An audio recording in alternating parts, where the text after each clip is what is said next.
Goeiemôre julle, baie welkom by Kom ons gesels. En kom ons gesels gou 'n bietjie netbal. Ek staan hier so by Afrikaanse Meisieskool Pretoria se prestige toernooi. Dit is nou al die 12de een wat hulle hierdie jaar aanbied en dit is werklik waar 'n stylvolle toernooi waar die bestes van die bestes bymekaar kom. Gaan oor kwaliteit, nie oor kwantiteit nie. En ons is by dag 2. Nou, hulle is besig om gereed te maak vir die onder 18 ronde. Op hierdie stadium lyk skole so Stellenberg en Windhoek Gimnasium en Afrikaanse Meisieskool baie sterk.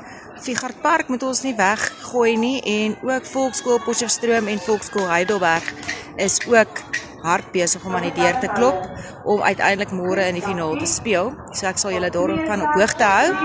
Dan is hier natuurlik ook een of twee bekende mense hier by ons. Byvoorbeeld die ewe bekende Erasmus tweeling, Rassie Erasmus se dogters wat by Stellenberg onder 14s afrig.